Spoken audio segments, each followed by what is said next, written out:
안녕하세요. 지한 최면상담연구소의 송준영입니다. 오늘은 최근에 올린 마음 받치기 동영상의 내용을 보충한 후에 마음 공부에 도움이 되는 내용 두 가지를 더 말씀드릴 거예요. 우선 마음 받치기를 할 때 부정적인 생각과 감정을 모두 받치라고 제가 말씀을 드렸는데, 특히 부정적인 생각이라고 하면 어떤 게 부정적인 생각인지 좀 헷갈릴 수 있는 분들이 있으실 것 같아요. 그래서 예를 들면 제 부정적인 생각이란 이런 특징을 가지고 있다는 것을 말씀을 드리고 싶어요. 부정적인 생각은 나와 남을 둘로 나누고 나와 남에 대한 사랑이 담기지 않은 것이 부정적인 생각의 대표적인 특징입니다. 구체적인 예를 들어보면 시기, 질투 있죠? 이런 게 나와 남이 나누어져 있고 내가 남보다 잘났다 또는 내가 남보다 못났다, 이런 특징을 가지죠. 아마 느껴보시거나 생각해보시면 다 아실 거예요. 시기, 질투, 열등감을 한번 느껴보세요. 남과 내가 나눠져 있고 사랑이 담기지 않은 게 느껴지시죠? 이런 것을 부정적인 생각 또는 감정이라고 해요. 그리고 또 마음 받치기를 할 때 계속 그 부정적인 마음을 받쳤는데도 마음이 편해지지 않는 또는 그 마음이 사라지지 않은 때가 있죠. 그럴 때는 시간을 30분이나 1시간 이렇게 잡고 간절한 마음을 담아서 그 마음에 대고 속으로 말을 하면서 받쳐보세요. 저를 예를 들면은 어떤 사람을 미워하는 마음이 몇 번 받치는 것에도 사라지지 않으면은 한 30분 정도 눈을 감고 그 미워하는 마음을 공경하는 부처님께 드리는 마음으로 그 마음에 대고 미륵존 열애불이라고 마음속으로 간절하게 웹니다. 이렇게 하면은 효과가 있습니다. 마음이 편안해지는 효과요. 그리고 또 오늘 얘기 드릴 또 다른 주제는 옳은 게 좋은지 행복한 게 좋은지라는 문구예요.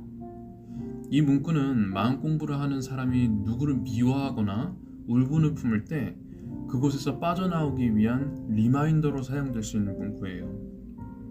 예를 들어서 내가 어떤 사람에게 돈을 빌려줬어요. 그런데 그 사람이 안 갚아요. 돈을 받기 위한 웬만한 수단은 다 써봤는데 그래도 안 갚아요. 이제 수단은 남아있지 않고 이제 내게 남은 거는 그 사람에 대한 원망과 울분뿐이에요.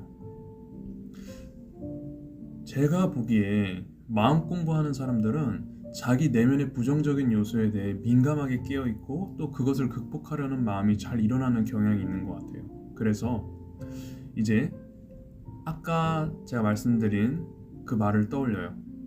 옳은 게 좋은지 행복한 게 좋은지. 나는 옳은 게 좋은가 또는 행복한 게 좋은가. 흔히 세상의 상식으로 생각해 보면 그놈이 돈을 나한테 빌려갔으니까 당연히 갚아야 되고 안 갚았으니까 내가 화를 내는 게 너무나 당연하다, 이렇게 생각할 수 있는데요.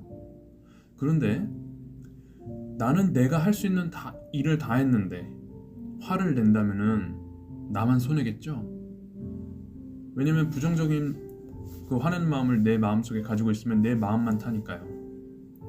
그러면 이럴 때는 옳고 그름 또는 당위적인 생각에 매몰되는 게 아니라 나의 행복을 위해서 얼른 그 분노의 마음을 내려놓아야 하는 겁니다. 즉, 행복해지길 선택하는 거죠.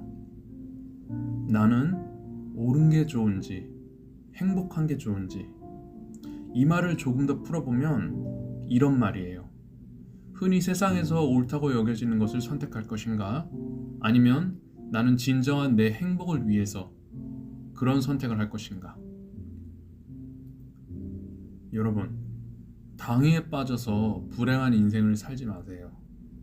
당위라는 거는 우리가 살아오면서 습득한 어떠한 상황이면 당연히 이렇게 행동하고 말해야지 라는 개념의 집합체예요. 그런데 살다 보면 우리가 예상한 대로, 기대한 대로 되던가요? 아니죠. 마음 공부하는 사람들이라면 이런 당위의 함정에서 빠져나오는 것이 마음의 공부의 진전에 매우 큰 도움이 됩니다. 자, 그리고 오늘 얘기 드릴 마지막 주제는 결과에 집착하는 마음이 당신의 발목을 잡는다예요. 제가 쉽게 예를 들어드리는 것으로 시작해보면 좋을 것 같아요. 쉽게 예를 들어보면 어떤 친구가 유튜브를 할지 말지 고민하고 있어요. 그래서 저는 왜 너처럼 재능 있는 애가 시작하지 못하고 망설이느냐고 물었어요. 그랬더니 그 친구가 하는 말이 자기보다 워낙 잘난 사람이 많아서 시작할 엄두가 안 난다는 거예요. 그래서 저는 이런 얘기를 해줬어요. 산을 아름답게 만드는 것은 장미꽃만이 아니다. 이름 없는 들풀도 산을 아름답게 하는데 기여한다. 1등하고 싶은 마음, 다른 사람과 비교해서 더 잘하고 싶은 마음을 내려놓고 그저 사람들에게 조금이나마 도움이 되겠다라는 그런 마음을 가진다면 수월하게 시작할 수 있을 거라고 얘기해 줬어요. 여러분, 이 얘기를 들으니까 제가 말씀드리는 것의 핵심을 아시겠죠? 우리는 습관적으로 남과 비교하고 또 어떤 집단에서 1등이 되려고 하고 남보다 잘하려고 해요. 그런데 이런 마음의 습관이 우리의 재능을 발휘하지 못하게 발목 잡고 있어요. 아마 그런 마음을 가지는 데는 밑바탕에 아마 생존에 대한 두려움이 있을 것 같아요. 그거는 차츰차츰 살펴봐야 되는 일이고요. 남보다 잘하고 싶은 마음이 반작용으로 남보다 못하면 어쩌지 하는 망설임을 불러들이고 이 마음 때문에 우리가 어떤 일을 시작하지 못하는 경우가 굉장히 많아요. 그리고 이런 마음을 또 가지면 좋은데요. 어떤 마음가짐이냐면 어떤 경쟁 상대가 나타났을 때도 그 경쟁 상대를 대상으로 이겨야지 그리고 살아남아야지 하면서 두려움에 떨면서 스스로를 채찍질하지 마세요. 두려움 없이도 우리는 최선을 다하고 우리의 잠재력을 충분히 발휘할 수 있어요. 그 경쟁 상대를 세상을 이롭게 하기 위한 나의 동료로 바라보세요. 경쟁자가 아니라 동료로요. 그리고 선의의 경쟁을 하겠다고 마음먹으세요. 우리 자신이 가지고 있는 잠재력을 최대한 발휘해서 세상에 이익이 되겠다고 다짐하세요. 그러면 우리에겐 경쟁자도 없고 생존 경쟁에 대한 두려움도 없을 겁니다. 상대가 잘하면 그들을 진심으로 응원해 주세요. 이런 높은 에너지장에서는 우리는 성장할 수 있고 또 발전할 수 있을 거예요. 우리를 퇴보시키고 발목 잡는 거는 우리 내면의 두려움입니다. 자, 오늘 여기까지 할게요. 다음에 더 좋은 내용으로 찾아뵐게요.